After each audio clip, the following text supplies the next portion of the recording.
Hey everybody, Shoebox Legends here. Thanks for joining me for a quick episode today where we're going to check out a first for my collection anyway. And recently went out and acquired my first slabbed card from CSG, Certified Sports Guarantee Grading. And this is a company who is involved in for years now in comic book grading, and as most of you probably know, recently got into the trading card grading game here in the year 2021. So I've been collecting graded cards for many years, going all the way back to 2008 probably, or late 2007 was when I picked up my first slab. And in all that time, from 2007, 2008, all the way up through 2020, the only slabs that I ever purchased for my PC were PSA. Probably have well over 1,000 of them at this point, up into the four figures in terms of number of PSA slabs in the collection. And so these were my go-to for a long time. And I expect they still will be in the future. This is a pretty nice Larry Murphy Hall of Fame rookie here from 81 Topps Hockey in a PSA 9. So this is very, representative of what my graded card collection looked like to date prior to this year. But I have started to kind of expand a little bit, check out some other companies, picked up one or two Beckett slabs earlier this year, and wanted to dip my toes in the water and try out CSG just to see one in hand. So I was kind of inspired by a couple of my hobby friends, Eric at Those Back Pages and Peeps, who each have shown off, one or more CSG slabbed cards on their channels in the recent past, and decided that I wanted to just get one of these in hand and kind of see what it looked like in person. And so I got to perusing, didn't want to spend a fortune. I don't really know that I'm going to be directing a significant amount of my hobby funds going forward to CSG, or that I'll end up with many of these. So I didn't really want to break the bank or get a super significant card that I might later wish was in a PSA slab if I don't end up sticking with these guys. So I was just kind of on the hunt for something cheap. And what I settled on is sort of a combination of the other two cards that you see in the background here. So this is a Xander Bogaerts Finest Refractor from 2014, but it's a throwback 20th anniversary Finest Refractor that shows the 94 Finest Refractor design. Pretty neat. Told a story recently about how I got that card after a heck of an eBay experience.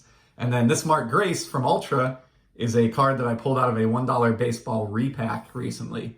And to kind of tie it all together here, the slab that I ended up with for evaluating CSG is a 94 Finest Refractor Mark Grace.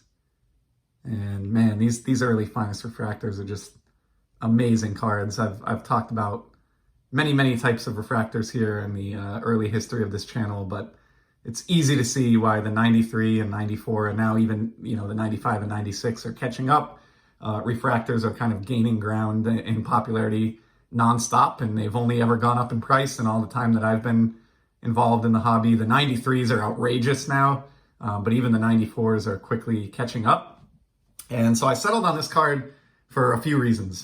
First and foremost, I just wanted to evaluate the slab, and looking side by side, this is not anything you haven't already heard if you've watched anyone else's comparison videos, but it's roughly a similar size slab as far as footprint.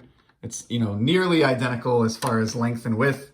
I think the CSG slab is slightly thicker than the PSA slab, and the weight is about the same. I would actually say the CSG slab feels to me a little heavier, but I could be off there. What I do like about this at a first glance is the clarity and transparency of the plastic material. PSA uses kind of a faded outer plastic border, which I like as well, but it's kind of neat that the CSG case is just so crystal clear.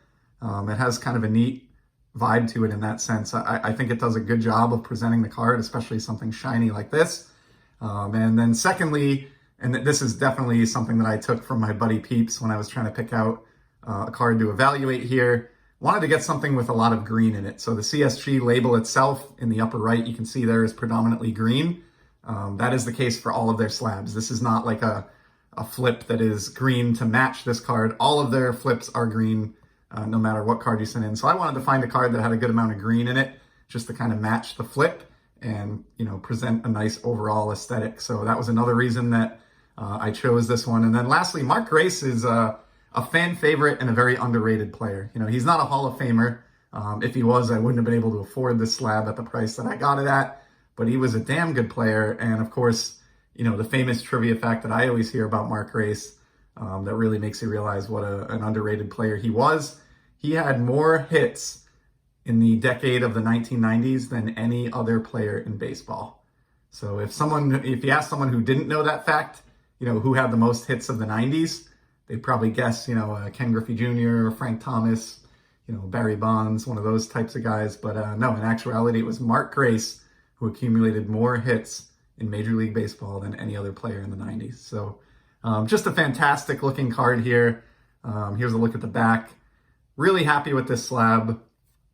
Still sort of undecided. I was able to bring this home because of the grade of 7.5 near mint plus, which honestly, this card looks great to me. So it's a bit of a tough grade, but I'm not a perfectionist and nor do I claim to be a grader, but this looks fine to me. So because of that, I was able to bring this one home for $20 off of my slabs. So I probably would have considered paying, 15 to 20 bucks just for this Mark Grace raw, because I love early 90s finest refractors and did not have this one. I don't have a whole lot of them.